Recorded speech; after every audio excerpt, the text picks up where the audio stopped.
You're on the Six Screens Telenetwork, earning the reputation of giving all the right ingredients, uninhibited in exposing the hard, cold facts about the Watchtower Society. Disney. Well, it's so good to see so many people coming in tonight to the Six Screens Telenetwork. Friends, if you've never listened to the Six Screens, if you're a PIMQ, a PIMO, even a PIME, if you're listening into the Six Screens tonight, stay with us. You're going to be hearing a lot of things about the Watchtower organization. That, of course, is Jehovah's Witnesses. Well, my name's Rick Farron. I'm coming to you from the hub of the universe, right up here in Boston, Massachusetts. And we have a lady, well, her name is Anne Marie, and she's coming in from California. She's an ex-Jehovah's Witness, and she's going to be opening up the phone lines and discussing some subjects with you tonight that I know you're going to find very fascinating. Hello, Anne Marie.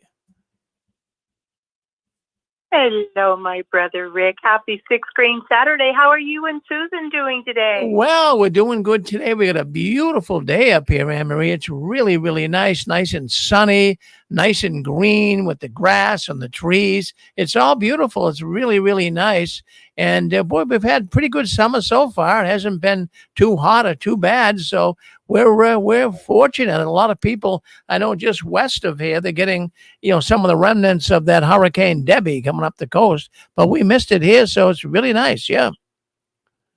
Oh, Rick, I am so glad. I am so glad. I always worry about you when we hear about the weather. Yeah, well, we're pretty good here in New England. We don't really, where I live, at least in eastern Massachusetts, we don't really have, we don't get tornadoes. Maybe rarely we would. We hardly ever get floods, and hurricanes never hardly hit once in a while, but not big ones like down in Florida. We don't have earthquakes. We don't have forest fires. We don't have volcanoes. It's a pretty safe place, Oh, I am so glad. So, what's on the agenda today? We always have a rockin' awesome Six Screen Saturday. I don't know how you do it. Well, we got a number of programs coming up tonight, and on JW World News. So somebody's been leaking out training videos for the elders and circuit overseers, and God bless them for doing that. Boy, it's really making a difference. It's getting a lot of people leaving the Watchtower. Some of this stuff, we got out because of, the UN, Beth Sarim, the pyramids, some of the more simplistic stuff. But a lot of people are leaving the Watchtower right now because they are seeing video training films. They're seeing how mind controlling, how much influence the Watchtower has over people, and they're seeing it up front and close. Oh, no doubt, my brother. And, I've seen the training video before that they posted the most with poor Robbie, and it's so evident that these elders, I call them the Gestapo enforcers, I do, they are, you could just tell they're looking for this and looking for that, and they're critiquing, and all of their little brains are clicking in a negative, accusatory situation. And poor Robbie is in the position that all of us would be in, is you have to say what they want to hear, and you have to act the way they want to see. And and if you're rolling on the floor sobbing, oh, you're just putting on an act. Or if you're not looking sorry enough, no matter what you do or don't do, say or don't say. And it's like you're in the position while you're being accused of, you can't win. Well, what's fascinating with tonight on JW World News, we're going to show a video, and it's a training video. The circuit overseer comes into the congregation, and there's a brother in there that's been watching some pornography. And wow, I'll tell you, they must be having a serious problem with pornography in the organization.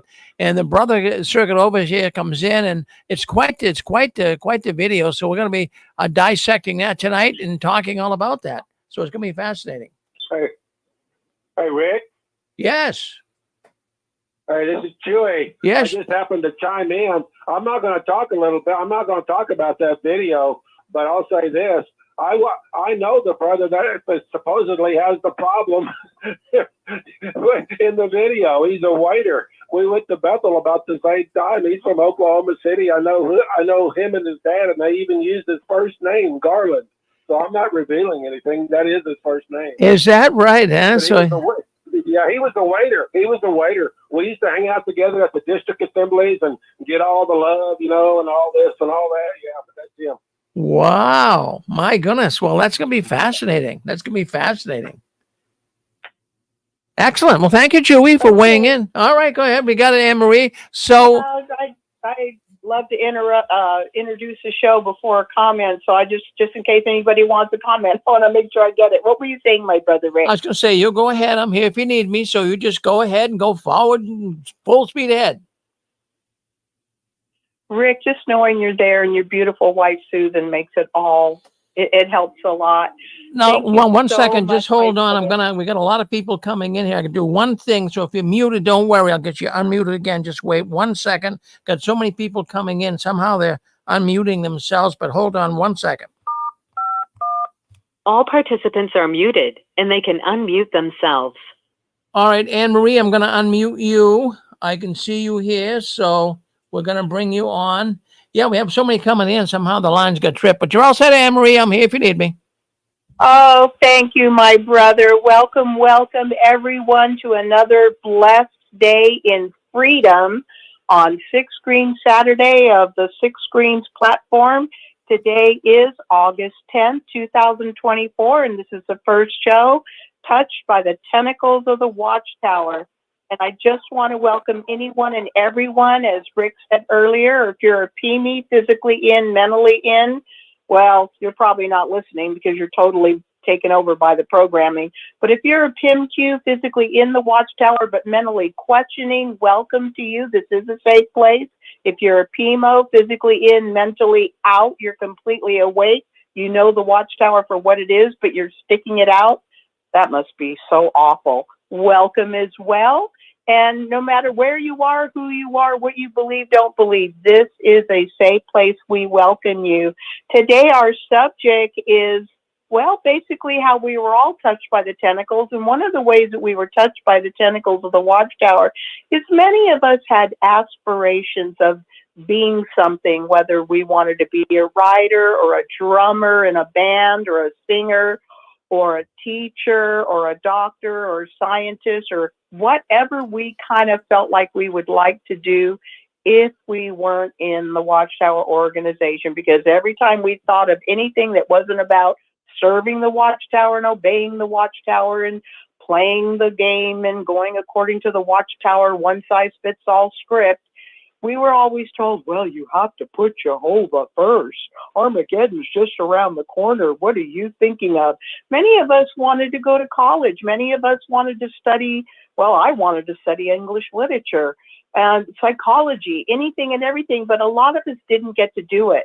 But there have been stories of those who have actually escaped the Watchtower and really come to do what they really wanted to do, reaching their goal of what they really, really wanted to do.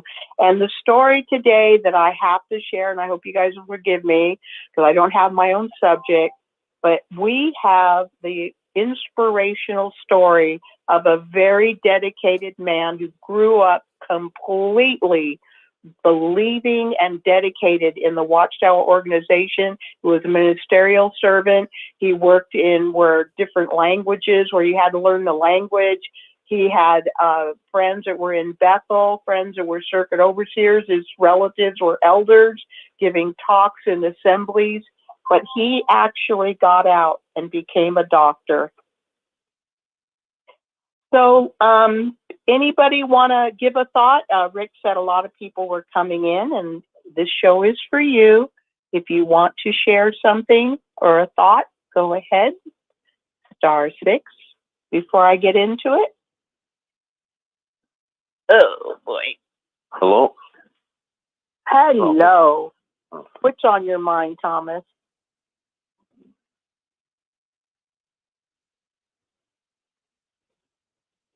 Thomas, are you there? Thomas? It wasn't Thomas. I'm here, but Go ahead. oh, hello, Anne Marie. Yeah. Please. Okay, yeah, this What's is up? Ken. We guess Oh, we lost hi, that Ken. other caller. Yeah, guess we lost Hi, the other Ken. caller. Hopefully, he'll come back here in a minute. Yeah, I just want to call up and let you know, first of all, that I got a hold of Jay just about a few hours ago, and he's holding his own. And he says that he'll call in when he gets a chance here. So glad to hear that. He says he's moving around a little bit better now, and so that's good. He's not totally bedridden anymore, so I'm glad to hear that. Hopefully, he keeps on doing better. Yeah. So I guess every time that you listen to the past experiences of the Watchtower Society, they're nothing but disastrous. And last, I think we heard too that there's a lot of people commit suicide. And not too long ago, we had another person call up in there, and I happened to get part of it this time. Call up in here. He was also thought about committing suicide and so forth. Fortunately, he was talking out of that. So I guess you can say the Watchtower Society is enough to kill you. I guess, at least in my opinion, it is, and so forth. And with their tyrannical dictatorship and everything like that, it's really something else. And it's kind of interesting that they're going to have some type of a training video and everything like that. But isn't it true that the religions in the past and everything like that used to just use the book, and so forth? Why do we have to have all these training videos and everything like that and so forth? It doesn't make any sense to me. Of course, nothing makes sense in the Watchtower Society, and I don't think nothing ever will. No, you can't make sense out of nonsense. Great Yeah. comment here. Thank you, Ken. Is there Okay, anyone thank else? you. We'll keep listening. Thank you, Ken. I appreciate that. Thank you for Hello. your input. Anybody else want to chime in? Hello, Miss Anne Marie. Yes. Miss Anne Who's Marie. this? Hello. Yeah, hi, Anne Marie. How's it going, Anne Marie? I've talked to you before in the past, I believe several times at least. Remember you well, and I remember having some real excellent conversation with you in the past, Anne Marie. This is Mark Taft, the guy from Chicago, Illinois. Do you have any recollection to me by good chance at all? Of course. What's on your mind? Hey, good. Good to hear. Yeah, Anne Marie. Well, I hope you're doing very well in every good and positive way. Yes, I wanted to ask you first of all before I get started here. What part of California do you live in? I'm on the West Coast, in between Monterey and Santa Cruz. Okay, so you're on the northern California. All right, gotcha. Okay, what's on your mind? More towards San Francisco. Very good, very good. Well, I hope you like living there. But yeah, so I don't know, what your experience was in the Watchtower and the Jehovah's Witnesses. Mine was an absolute nightmare, and it was like one major disaster after another. And I tell you, it was really rough. And I live with the nightmares come to this day because I dealt with it as a child, all my years as a child growing up to as a teenager into my adult years. And it was just a nightmare. I got to tell you, you cannot live with Jehovah's Witnesses. They are, you cannot live with them at all. It's a major, major mistake to ever live with Jehovah's Witnesses. That's for sure. No doubt about it. And a couple of weeks ago, I had a very serious discussion with Rick Barron in regards to my mother, who's been a dedicated Jehovah's Witness almost her whole life. Now she's made out her will, and I'm just really pissed off about it because I'm beyond furious and beyond mad about it. I'm like really, really furious and beyond that. Okay, Mark, may I interrupt Mark? Mark, I need to interrupt you. To the Watchtower. Mark, Mark, hello. You know what? You have an interesting story, and I want to ask you, Mark, would you be willing to just tell us everything tomorrow on XJW Share Their Watchtower story tomorrow? Would you be willing to do that? I don't know if I can make the time or not, Anne Marie. I can try. Well, you're doing it now, so I want to get into the show, but right now, you want to share. Well, this is the time I had available right now. This was just right now. Okay. Right now, only I can't promise anything about tomorrow. It's possible, but I can't promise anything. So maybe, maybe not, but it's it's up to you. It's all up to you. It's up to you, my brother.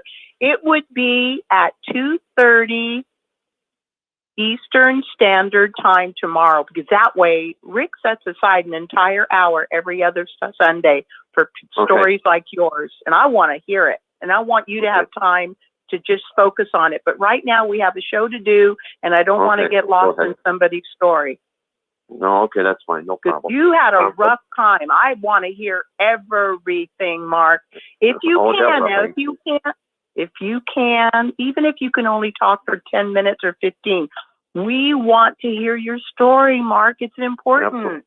Absolutely. I will tell you all about it if I can make at least a few minutes, at least something. Well, yeah. I can make about 10 minutes of my time, then maybe I can at least tell you something, and we can go from there. But yeah.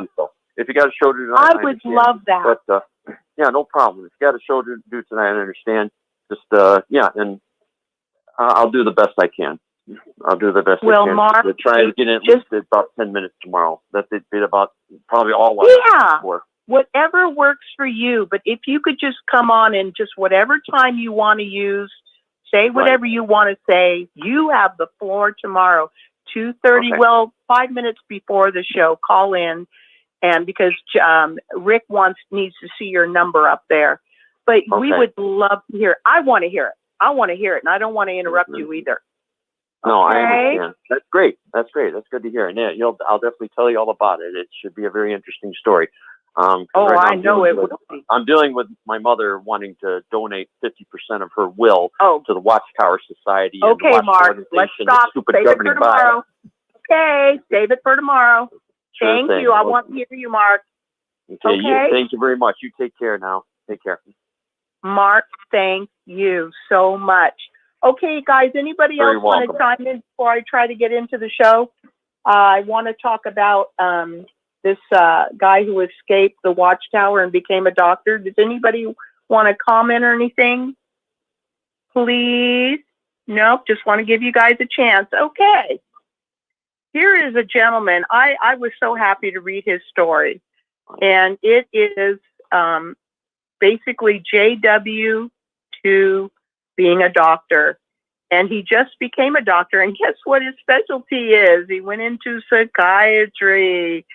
So he says, I grew up a JW and now I'm a doctor.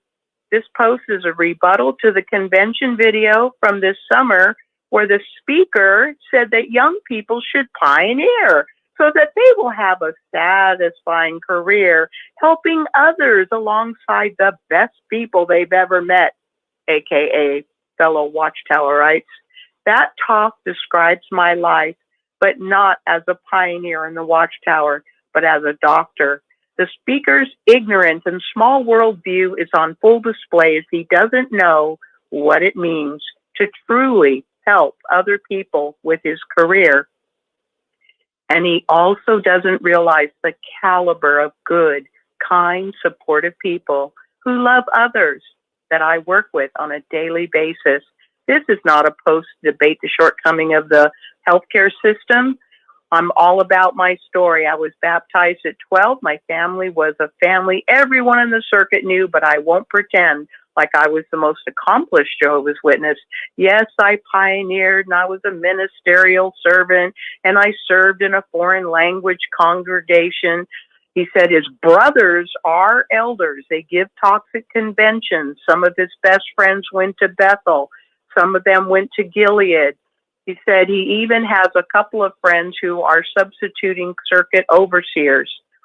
So he says he basically wasn't the golden child, but he was totally devoted. He said, I studied hard. I did lots of research. I put a lot into doing my parts for the organization. I did any sort of helping out around the hall that I could. I cleaned. I did yard work. I managed the supplies. I took the ministry very seriously. I had many Bible studies. I was generally surrounded by the most zealous Jehovah's Witnesses you could ever find. I believed in this Watchtower organization with my whole heart, but I never felt like I was good enough. Anybody think like that kind of rings true? You never felt like you were good enough or quite there? I don't know about you guys, but that's how I felt all the time. I always wondered what was wrong with me. Does anybody have a comment so far? Question? Chewy. Hi, Chewy. Go ahead. Yeah, that describes my whole childhood. I mean, every time they would drag me into my mom and dad would drag me into three dudes that I really didn't really care to see. All they did was just give me a bunch of yes and no. Don't do this. Don't do this. Don't do that. Don't, you do this. Do this. Don't do that. But never the reason why. It was never the reason why. Just study more, do this, do that, and it'll all be good. It never was the reason. And that's why I suffered with all that stuff throughout my childhood. I told Rick about this about 2 or 3 months ago, and he said Dick Borgie had something similar to him, and then another guy that was out there cutting. And I showed this to my wife. Okay. Chewy, how about coming on tomorrow? It sounds like you have a lot to share just like Mark does. That's why Rick set aside a whole hour. You think even 5 minutes? Because I want you to be able to talk about your experience. It's important to get everybody's experience in the archives. Do you think you'll consider that, Chewy? I don't know if I can do it tomorrow, but maybe later on next month I might be, or later on. Okay, thank you, Chewy. Anybody else want to comment? Yeah. I just wanted to ask you. Sure, of course. Right here. Do you know if it's Okay, I'm hearing talking. Does somebody want to comment, or is that back chatter? I can't see. I don't recall him falling. No. okay? All right. Just the problem. Can we be muted, please? Sounds like somebody's in a store. Ooh, now it's really quiet. Okay. I want to just get back to the story. If anybody wants to comment real quick or whatever, but let's not get off into your story. But if you want to share your story, please think of calling in tomorrow. The show starts at 2:30 in the afternoon, Eastern Standard. Yes. Go ahead. I think, Emery, that's Jay coming in. Jay, can you hear us? That's Jay. I don't know if that's... Hello, Jay. Are you... Jay, we're going to have to mute you. That's Jay coming in from... I think Jay has his television on or something. Yeah, so we'll see if we can't clear that up. We'll see what happens. Yep. Oh, bless your heart. I didn't know what it was. Okay, thank you, my brother Rick. Yeah, I've tried to call Jay a couple times and he wasn't able to talk, but bless his heart. I just kind of want to get... Go ahead. Can you hear me? Hello? I can hear you. A lot of background. How old are you, brother? Jay. Hi, Jay. I know, I tried to call you. You know Jay. Of course.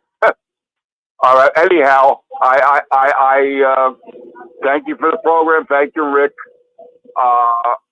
The thing about if you join the JWs, I don't know how you earn a living to pay rent, because you can't live off of McDonald's very well to pay rent here in New York, and that's what they'll do to you. You should be going to college, get an education, and then you can make your debate afterwards. Thank you. I stand down. Jay, we love you and I love you, and I'm so glad you came in. And I hope you'll listen. Nope. I am. I'm glad. I listen. How do I mute this thing? Star 6, right? Yes, my brother. Okay, I want to get back to this guy's story of leaving the Watchtower and becoming a doctor. He's talking about how he was raised in the organization, baptized at 12, completely dedicated, did everything and anything he could to serve Watchtower, thinking, of course, he's serving Jehovah. His brothers are elders. Some of his good friends are circuit overseers, went to Bethel, went to Gilead. Anyway, he's saying that when he was in his 20s, he was very lonely. He got very depressed because he was in a foreign language congregation, and he got disfellowshipped. And so trying to get closer to Jehovah, aka the Watchtower, he devoted himself to personal study. He said, but this time I made the Bible my true foundation. and I studied hard until I did get reinstated. It took me about 2 years. I think it was due to my reputation. He had a very good reputation, and because of how many people knew me, and of course because of his connections. So he said I still had to prove myself. In that time, I honestly felt like I had become more spiritual than I had ever been. Ironically, what began my waking up process was getting reinstated and having to be around Jehovah's Witnesses again, because when he was his fellowship, it wasn't so heavy duty, nothing but Jehovah's Witnesses around him. He said, looking back, it's easy to see that when I was disfellowship, my sole contact with the organization was the Bible and the publications, and I was able to convince myself of this pure language of truth while avoiding all the hypocrisies and the cultural influence that you get when you are actually existing and fellowshipping in a regular congregation. In short, I was only exposed to the marketing. Once I returned to the organization, I could not get over how unloving the people really were, how shallow so much of the ministry was, how little people actually really studied or knew about their faith. I convinced myself that as long as I stayed connected to the organization more directly through the publications, then I would be getting the pure milk from Jehovah. I was sure that the governing body were actually the faithful and discreet slave, and I had to hold on to them to stay right with Jehovah. And then they started JW Broadcasting, and the rest is history. I began to see that it wasn't the local congregations that were the problem. I saw that it was the top-down culture from the governing body that was the problem, the real problem. It was the hidden culture that we lied to the public about. For example, I was out in service with a friend of mine who is now a circuit overseer. And a woman was interested, deeply interested, in having a real conversation about the Bible. She studied the lessons hard and was very open-minded. But at one point, she told us that with her problem was that with the Jehovah's Witnesses is that how many of our teachings had changed. And my friend who studied it said to her, "We have never changed our teachings. I can take you over to our Kingdom Hall right now, and we can go into the library and look through all the old publications, and you will see for yourself that our teachings have never changed." She pushed back, and she said, that isn't really what she had heard. And he basically said that anyone who says differently, who says that the Watchtower changed their teachings over the years, is a liar. But I knew he was the liar. When we left, I felt like it had been an excellent conversation, and I asked him if he could go back to resume the study, and he said, "Oh no, she's not humble enough."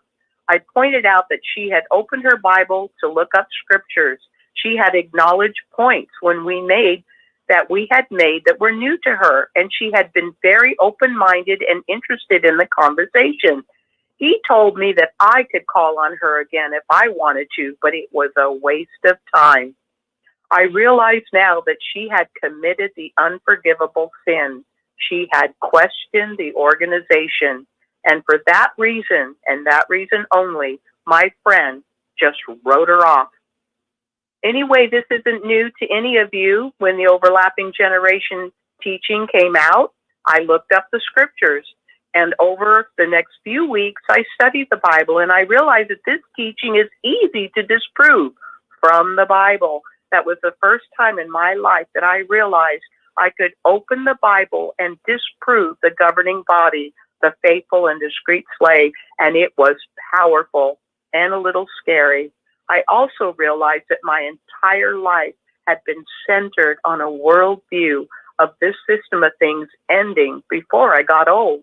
But the overlapping teaching now allowed Jehovah's Witnesses wiggle room so that if the world didn't end and I got old, they could just say, oops, but my life would be over.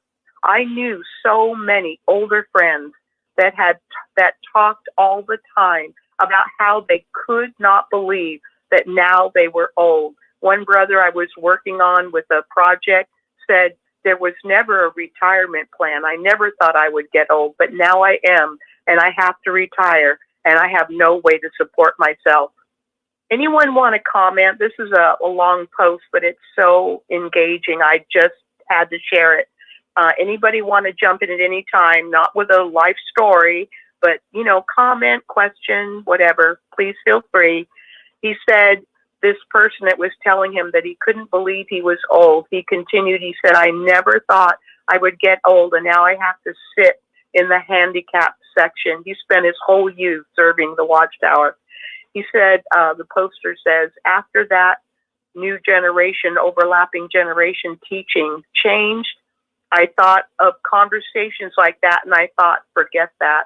I'm going to start spending more time doing what I want. He said, what I wanted to do more than anything was to go to college. I wanted to study hard and learn difficult things. I wanted to push my mind harder than I ever had before.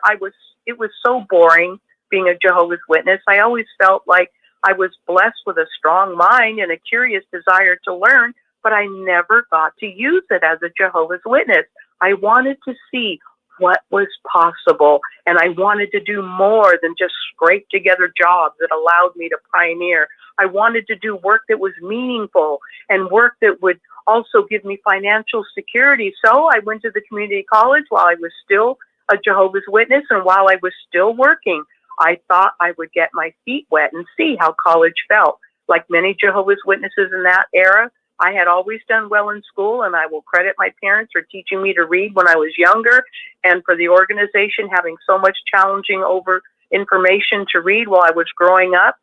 He said, I loved science, so I decided healthcare would be a good fit. I picked a couple different end goals that I would be happy with, and I got an associate's degree in chemistry. I transferred to a university, got a bachelor's in science degree in human physiology, got accepted to a doctoral program for physical therapy, also a doctor of medicine.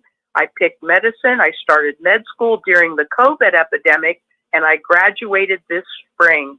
It took me about 10 years, all through school. I opened myself up to the simple question, what if the Jehovah's Witnesses are wrong? We were trained as Jehovah's Witnesses to bend over backwards to prove that the Watchtower doctrine was correct. We were told to ignore the things we could see with our own eyes. In essence, the doctrinal changes, the hypocrisy, the superficial love among families. We were told that we were different. The straw that finally broke the camel's back for me was learning about the Australian Royal Commission. Thanks to places like this subreddit, I was able to open myself up to realizing how deeply flawed and harmful the organization is. Yes, it is full of people who are kind, but it never quite works. I used to think it was because individual Jehovah's Witnesses weren't applying the things they learned from the organization. But then I realized that the real truth came from the parable Jesus gave. You cannot get good fruit from a rotten tree. The tree, the organization, is rotten. And that is why everything else always felt off. And so I walked away. I had already started school, but once I asked myself, what if the Watchtower organization is wrong? The rest of it unraveled pretty quickly. I walked away. And when elders wanted to talk to me, I simply said, no thanks. I don't subscribe to their rules anymore, and they don't have any more control over me. Now that I am a resident physician in the United States, the American education system is not perfect, and neither is the American healthcare system. However, it is full of people who are trying very hard to make things better. So let me talk about a couple of these people. Anybody want to comment? He's going to just talk about how he now knows worldly people are when he was told all his life they were wicked and deserved to be destroyed. Does anybody have a comment? Am I boring you? I hope not. Anybody have a thought? Marie. Hello, my love. Hi, Anne Marie. I was just thinking, you know, he's so smart to have taken the path that he did and the steps in the order that he did. Because with the Watchtower, if you have problems, there's the same answer to every problem that any Watchtowerite would have. It'd be read more, study more, pray more, and go to the meetings. Always the same. About service more. It's always the same answers. Every problem, no matter what problem, same answers. We could anyone right now could just go down the line and name them. And now, being a psychiatrist, you can see that not all problems have cookie cutter answers. And by giving those cookie cutter answers, you're going to have people with problems. Susan, I thank you. I really appreciate your bringing that out. I don't remember if it was Chewy or Ken or Thomas or Mark who brought it out about these pat answers that don't really answer questions. It's one size fits all script that we're all supposed to live up to, and one size fits all set of answers to any problem. You're depressed, go out and service more, pray more. Your wife, you're a wife that's being beaten by your husband, be a better wife, pray more, go out and service more. Oh my God, it's horrible. And you know what? I lived in Illinois. You lived in California most of our lives. We never knew each other until we both started leaving the Watchtower. But we know the same answers. Exactly. We live thousands of miles apart and same answers. Well, it's like don't work. No, it doesn't. It's like this guy whose story I'm reading.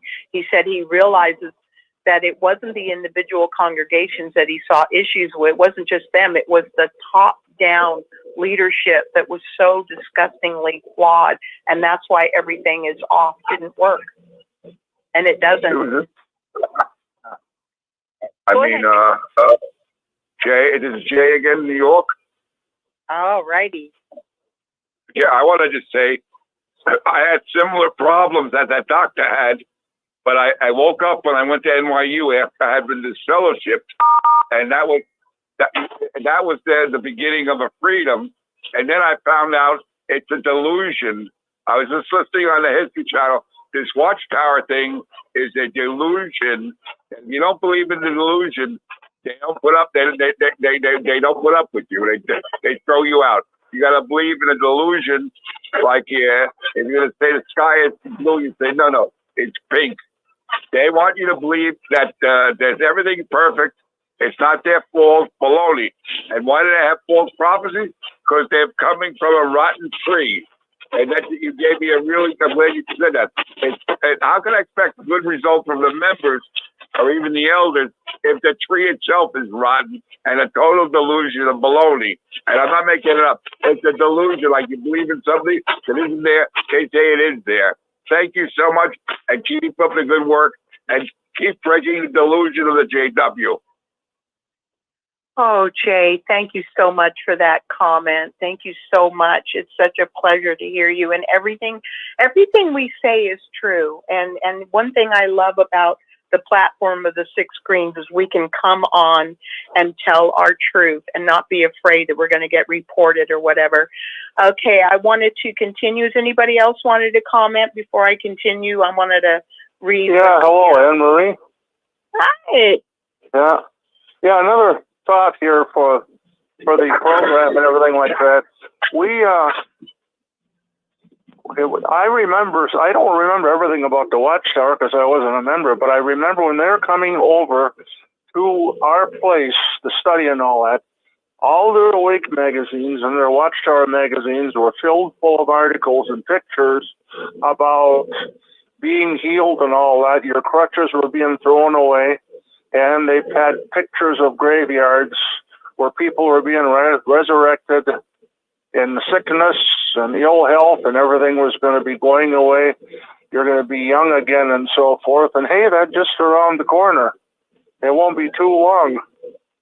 Now we got hundreds upon thousands, if not millions, of people around the world that have passed away already, and probably about as many that are in nursing homes or in hospitals or that are disabled and so forth. So what a falsehood and what a fraud that Watchtower Society was. Still is, rather. Well, Ken, you know, nobody could say it better than that. And to me, what's the most heartbreaking are those that got into the Watchtower organization as very young people and faithfully served and completely believed and didn't question, and they just kept going, and now they're wasting away in nursing homes if they're not only even dead. If they're dead, they're wasting away. And what's sad is once they're in nursing homes, they get forgotten, because if you're no use to the Watchtower, they don't want anything left of you. Is there anything else, King? I want to go back to the story. No, we can go to the next caller or back to the story. So, okay, thank you for taking my call. We'll keep listening. Well, Ken, thank you so much for being a part of the Six Screens and always commenting. You're always a faithful listener, and I really appreciate that. Thank you, my brother. Glad to be of assistance. So thank you for the compliment. So. Oh, thank you, Ken. Anyone else want to comment on what Ken said or what Susan said? Okay, this guy who is, I'm reading his post, who became a doctor after leaving the Watchtower, he's sharing what he discovered about quote-unquote worldly people who are deserving of destruction at Armageddon. He said, you know the stories that we all got about worldly people? They were lies. I am constantly meeting people from all backgrounds who are genuinely some of the smartest people I've ever met, and who have spent years of their life working hard to help others. I have met people who have welcomed me into their lives and who treat me like family. I have met people who have let me stay in their homes, no questions asked, and nothing expected in return. I have met people who are spending every day of their lives trying to make the world a better place for others. I have never felt so accepted for who I am, while simultaneously not being pressured to change or to conform. When I saw this latest convention highlight this summer, I thought of the meme, tell me you don't know about X without telling me you don't know about X. I don't get that. It is obvious that the brother giving the talk who said that has never spent any real time around people in this world who have used their education to work to help others. Like many other Jehovah's Witnesses, he is simply too arrogant to even imagine that there are people out there who are smarter than the witnesses are, who work harder than the witnesses do, and who care more about others than themselves. To be put simply, they just can't imagine that there are other people who are better than they are. But there are, and there are a lot of good people out there. If you are reading this, go find those people and fill your life with them. This world isn't perfect. There are still jerks in this world. There is still hypocrisy, and I'm not perfect either. I make mistakes, and I made mistakes on my way out of the organization, just like everyone else. I make mistakes to this day. I didn't handle everything perfectly with the organization, and I would change some things about my time as a Jehovah's Witnesses. However, I can say with no reservation that my life is now full of people who are actually making a difference and who celebrate who I am. If I make a decision that they don't agree with, they say, I'm happy for you. My family didn't come to my graduation. Can you imagine that? Spent 10 years to get its degree. My family didn't come to my graduation. I'm not even disfellowshipped, but they daily prove the point that you will be shunned by this organization if you do not fall in line, regardless of any official status with the organization. None of those friends that I mentioned earlier have anything to do with me and haven't spoken to me in years. But the day I received my residency match day is a kind of like a holiday for graduating medical students. He said the day I received my residency match, I had over 50 people who called me or texted me to tell me how happy they were for me. In addition to the hundreds of people who were at the celebration with me, I have friends now who actually celebrate me, who I am, and who accept me, while also encouraging me to be the best version of myself. This post was a lot longer than I intended, but I am posting with a throwaway account simply because I use my main account to post on subreddit that are medical. The point of this post is to encourage you.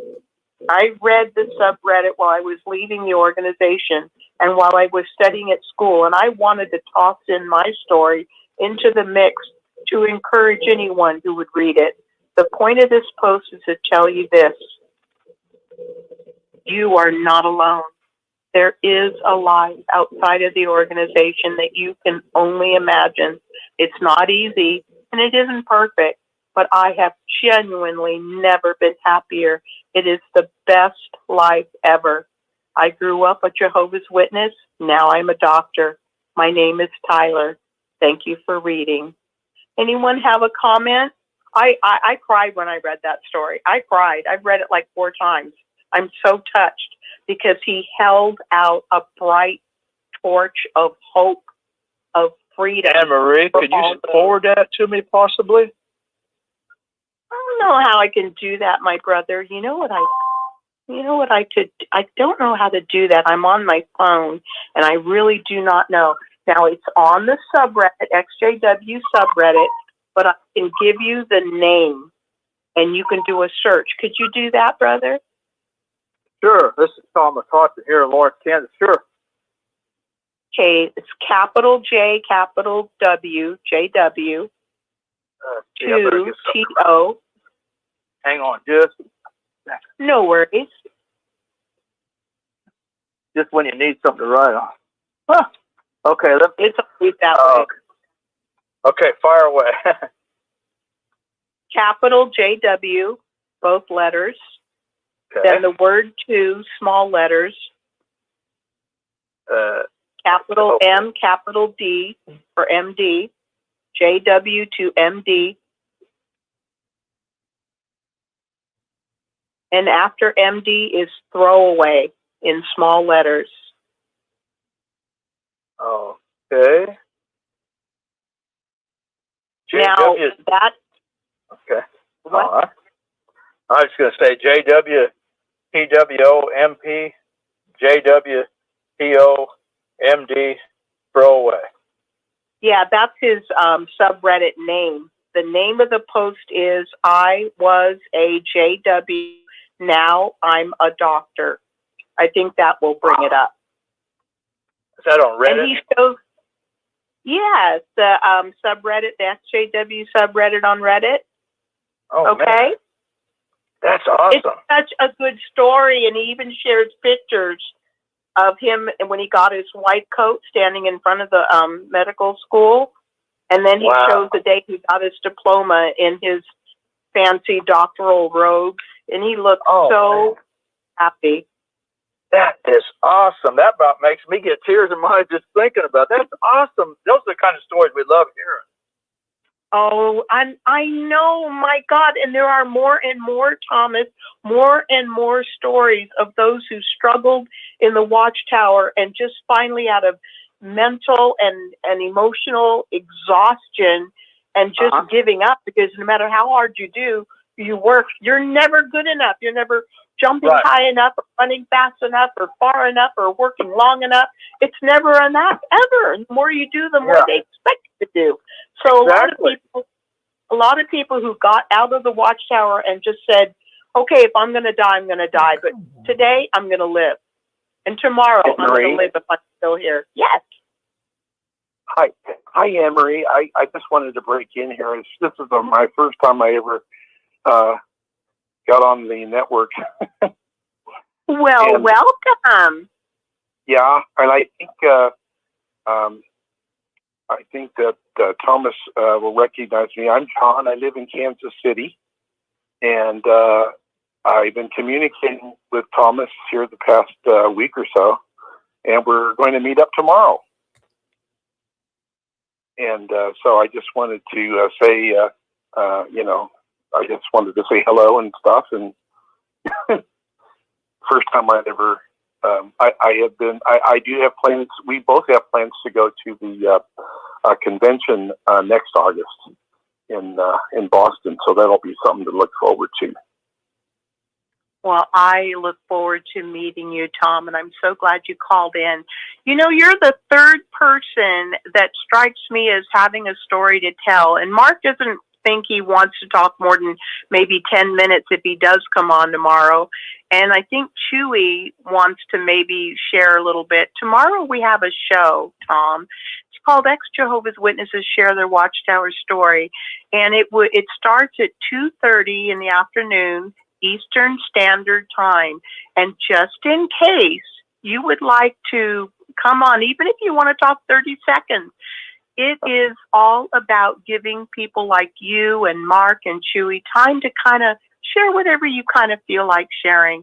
Are you newly out of the organization?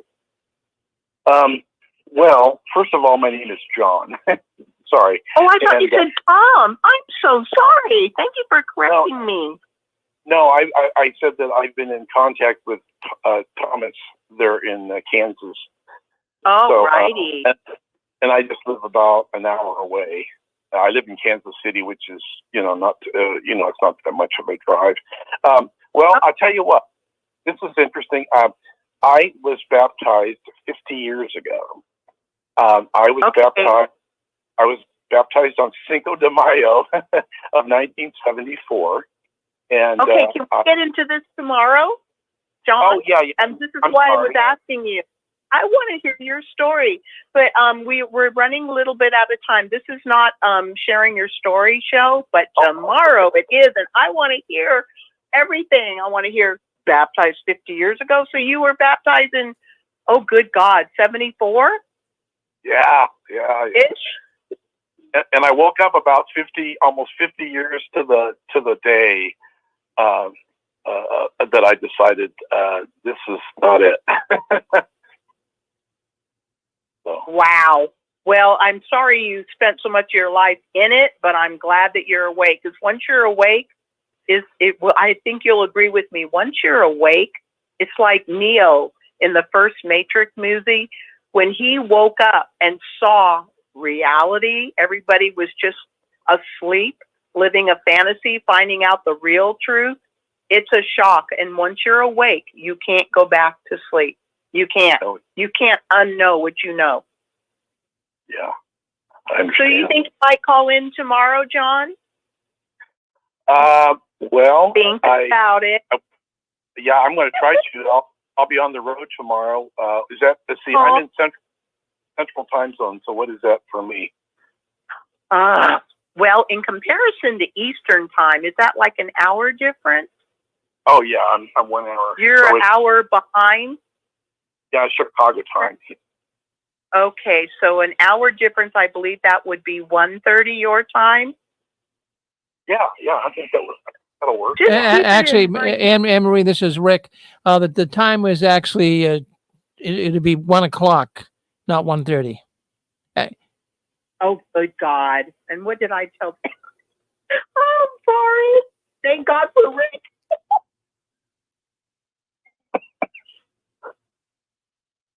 Yeah, can't read clocks. Anyway, John, did you hear what Rick said? I am so sorry. I get my time up. It would be 1 o'clock your time. I apologize. And I went and messed up on Mark too. Okay. I want you to think about this because I want to hear your story. And like I told Mark and Chewy, it's an hour that Rick, bless his heart, has set aside just for people to share their Watchtower story, And if you want to talk 5 minutes, 10 minutes, 15 minutes, whatever, please feel free. We would welcome hearing you.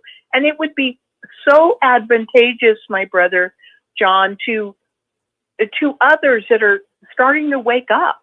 There are people who are in the Watchtower that are becoming PIMQs. They're physically in, but mentally they're questioning and they're on their way. And to listen to your story and others, it's good. I don't know what the word is, John. John, I'm so happy you called in. You have a final thought, and I'm gonna look forward to you calling tomorrow. Well, it's nothing really spectacular. I mean, I've been in active for years, but all I can say is that I've been fading since I even know what fading was. So, it'll be fun. I'll try to tune in tomorrow. Yeah. We would love to have you, Mark. You would be so welcome. I'm so grateful to our brother Rick that every other Sunday he provides this time just for you and others that are willing to share. And even if you want to just say hi, or, sometimes when you get talking, you kind of get going because there's a lot to your story. And it's not about spectacular or if it's everybody's story is actually interesting. And every time you say a point in your story, there are plenty listening who will listen and who listen even later than that, who will say, yep, same for me. I thought I was the only one. Okay, Mark? 1:00 tomorrow if you can. Okay. I'll be here. Thank you, John. We're so happy you called in. Okay, does anybody want to comment? We had John call in, a new caller. I feel like I should blow a little party thing. Anybody want to comment on the story of the Jehovah's Witness guy who grew up in the Watchtower, baptized at 12, was gung-ho, faithful servant of the Watchtower, and realized, you know what, I want to live my life. And he's now a happy doctor who's going into psychiatry. Anybody have any thoughts? Yes, no, maybe? Wow, we're not out of time yet. This is really good. Go ahead. I hear you. Hello, Anne Marie. Yes. Is this my sister, Constance? It's Susan. Oh, Susan, I apologize. I do that, but I catch myself. I was just I that's wonderful that you would consider me on the same level as Constance, because her comments are good. I was thinking, when I first left, someone suggested that I get a therapist, and I tried, but I couldn't find anyone that really understood what it meant to be a witness. You almost have to have someone to think that way. So that this brother was kind enough to take up psychiatry, because there's got to be people that you'll understand. You just have to be a witness to understand so much. And I'm so grateful that he'll do that. I can't wait to someday hear his talk if he ever decides to come on your show. That would be wonderful. Oh, absolutely. I'm hearing you. And I remember once you came on the show telling your story, and I don't remember the details, but I just remember feeling so grateful that you were willing to come on, and because you went through so much and it was so deeply personal, and you were so deeply hurt because you're one of these really nice people that's way nicer than I was, and I was really nice. I mean, I said yes to everything. I did anything anybody wanted me to do because I wanted everybody to like me and I wanted to be a good witness. But you are so nice, and I feel like you were just walked all over and hurt. And anyway, I almost wish you could come on again, because I think a lot, and I don't know, I was just thinking about it. Well, maybe someday if you're in a pinch and you need, I feel like some of the brother that was just on, I don't feel my story's that great, but if it would encourage someone, I would do it, because I want to help people get through this difficult time of really leaving the Watchtower, because sometimes it's easier to walk out of the Kingdom Hall, but to mentally walk out forever, that takes a little bit more work. That's what we call pomies. It sounds weird, but physically you can be out, but mentally you still have that Watchtower programming, as many of you know. For almost 14 years after I walked away from the Watchtower, I still believed I absolutely, completely believe that the Watchtower was God's organization.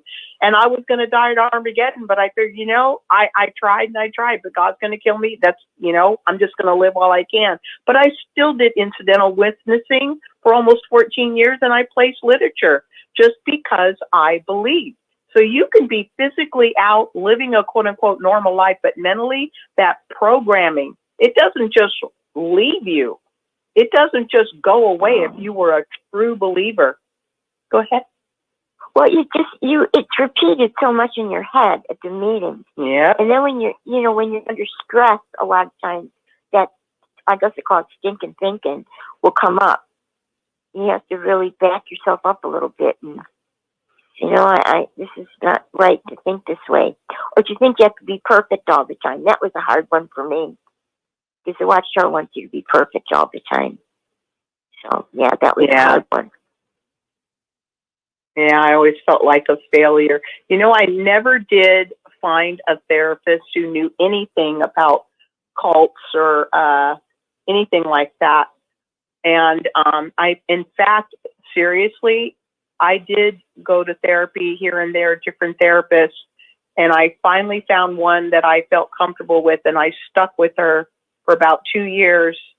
But I never, in any therapy section I've ever had, never even mentioned being part of the Watchtower, ever. And, but what I did learn is it helped to deal with, I had terrible low self-esteem. I remember my doctor one time was walking out of the door of the exam room, and then he poked his head back in, and he had a serious look on his face. And he said, Anne-Marie, I don't know what happened to you, but you have the worst case of low self-esteem I've ever seen. And I looked at him thinking, what? But I'm in Jehovah's organization. I have the best life. I really did say that. I'm like, what? But it was that obvious. But therapy helped me to deal with, I had anxiety, low self-esteem, lack of self-confidence. I didn't trust my own thinking. My thinking was completely by Watchtower programming, and I didn't know it. And so therapy helped me to see my issues and to learn life skills and to learn to actually think. First, to see myself and to think. So I still believe in therapy, even if you can't find somebody who knows how to deal with the cult. I don't care. You could have been this or been in that. You have to be able to see yourself, to see your weaknesses, your issues, and know how to deal with them. That's just my personal opinion. Anybody want to comment on what Susan's talking about? Okay, I can't believe it. Usually we're going way over time, and this is fantastic. Rick, how are we doing? Hey, you're doing good, Anne-Marie. We've got you got about 10 minutes. Can I say something? You got about 10 minutes. Yes. You got 10 minutes. Okay. Okay. Oh, thank you, my brother Wick. Yes, go ahead. The floor is yours. Go ahead. You said you wanted to say something? Yeah, this is Apostle Babe Linda James. So, hi. Yes. Hi.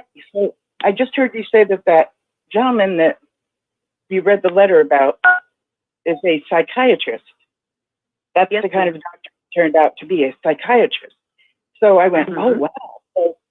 So people back in the day like Margaret Singer and Robert J. Lipton, these were psychiatrists. And so they did studies of mind control and all this, undue influence. So it's fascinating that that's the area he's getting into as well. Matter of fact, Margaret Singer was a specialist or expert witness in the case of Patty Hearst, who was kidnapped and found herself robbing a bank. So Mark Singer was like, yeah, that wasn't the real her. That was her under the influence of, coercion and such. But yeah, so that's very fascinating that he's becoming, or that he is a psychiatrist now. That's supposed to, I'm really encouraged that I heard this, because so many things in the realm of psychiatrists make a difference in learning about new religious movements and all this stuff. So I don't know if that's what he's going to do, but that's just exciting for me to hear. No, I follow what you're saying, and always, you're always right on point. I love your comment. No, I agree with you absolutely, Linda. Absolutely. You know, I remember the Patty Hearst case, and so many people were like, well, she did it of her own free will. She walked in there. Look at the footage, you know, the video footage of her, and look at the pictures, and there she is, holding that gun, and she scared everybody, and she was totally working with them. But the psychiatrist that you mentioned, yes, we need to really have people that totally get. I mean, I look back on how I was in the organization. I was a terrible, arrogant, idiot, snob. I was terrible, and I'm like horrified how I treated even my own children if they even balked at being a Jehovah's Witness. I was ready to disown them on the spot as Satan worshipers. And we need psychiatrists that can deal with that. Go ahead. I said, isn't that amazing how you look back and realize that that's the behavior you would have done under the influence of this organization? Isn't that amazing? Like, I compare it to being an addict of a substance, because once someone is an addict, not just a casual user, but an addict, they find themselves doing things that they would not ordinarily do, and that are bizarre, like what you're talking about, ready to disown your child. That's how loyal you were to the organization, and that's how dependent you were. And I kind of compare it to being dependent to a substance, you know? Exactly.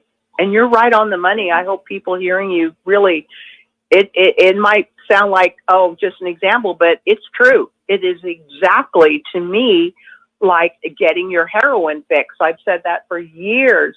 It's like when I was in the organization, when it got time to go to the meeting, if I couldn't go because I was sick or one of my children was sick, I would go into a panic. The closer it got to leaving for the meeting, it was like I needed my fix. And if I couldn't get my fix, I literally was going through, I would shake, I would be anxious, I would freak out. It was terrible. And I always wondered when people that left the organization said they felt so much better missing meetings. I actually felt better at the meetings because I was where I was supposed to be. I was getting my fix.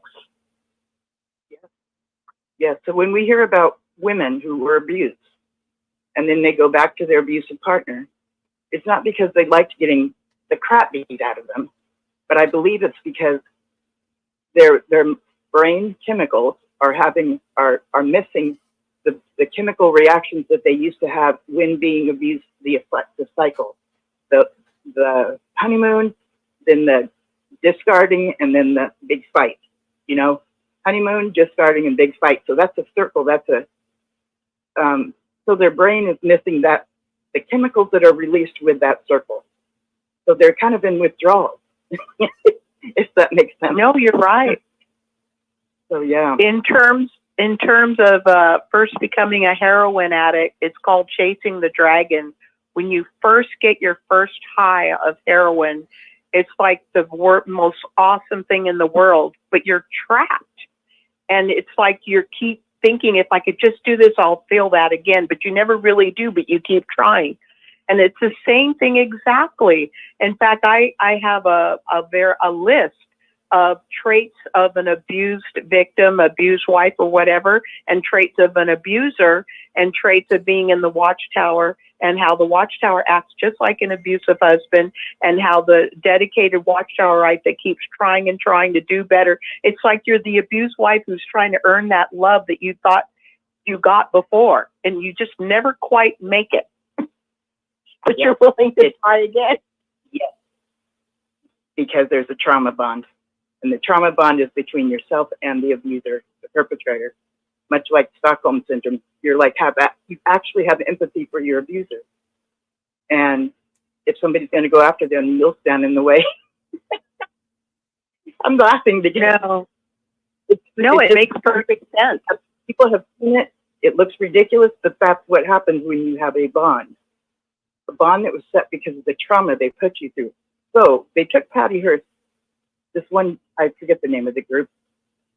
They kidnapped her, threw her in a closet, beat the crap out of her, raped her, and then she came up. Then they gave her another name. Some cults will do this. They'll give you another name. So when she was robbing the bank, Tanya. Yeah, Patty Hearst. She had another identity. 1973. Is that who you mean, dear? Yes, Patty Hearst. Her name was changed to Tanya, I believe. So that persona. Yes. See what I'm saying? Some cults will give you a different name. And what's really fascinating is the Bible does it too. God, take somebody's name and change it to a different one. Like that theory. But that's the thing. It's almost like something you would do to a child out of I want to say like care, or I can't come up with the word right now, but I don't know. I can't come up with the word. Sentimental, kind of give you a special name. So it seems like it's a nice thing to do. That's what I'm saying when you look at it in the Bible. But it's a change of identity here in the real world where we are today. Just becoming our own identity is the challenge. So we want to do that rather than be one of Jehovah's Witnesses, which is Watchtower identity, or Tanya, which is bank robber, Patty Hearst, But it takes, believe it. You don't just turn out that way one day. It's stuff that got you there, and it's the abuse that she went through. But she did end up, and when Margaret Singer did say that it wasn't really her personality or whatever, they still put her in, she still had to serve time. And then Gerald Ford pardoned her later. So she did get out of prison later, but she did have to spend time in prison for her actions. So the things people do under the influence of drugs, the things we do under the influence of a cult leader, we still have to pay the consequences. And some of that healing that we're doing now is the result of what how we've been conditioned and our own actions. Now it's amazing. It's amazing. But yeah, thank you for letting me comment. I'm excited about that, doctor.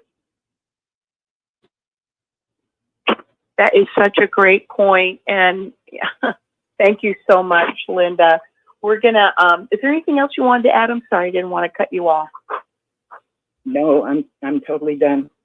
Thank you. For you really give such great comments, and I want to thank you. I really want to thank you because you're very illuminating. Very illuminating. Okay, I want to thank everyone for calling in, and I want to thank Thomas and Ken and Chewy, Mark, Jay, Susan, new caller. Our new caller was John from Kansas City, and you guys just heard Apostle Babe Linda James, an extremely intelligent, on-the-money commenter. I wanted to leave you guys with a little quote. We know that as believers in the Watchtower organization, it was like we were in a invisible fence. We couldn't, we had to stay within the boundaries of the organization, mentally, spiritually, and emotionally. And I want to leave you with a quote. Within every boundary, there are those who cannot leave and those who cannot stay. We are those who could not stay. I want to thank everyone for calling in to Touched by the Tentacles of the Watchtower. Today is August 10th, 2024. We want to go back to our brother Rick and JW World News. Rick? Well, hello, Anne-Marie. Thank you very much for coming in tonight. I'm doing the program, very good program. We appreciate it. So we're going to be going to our other program, and we're going to JW World News. That's coming up next in about 2 minutes. So stay with us. We're going to end this program right here.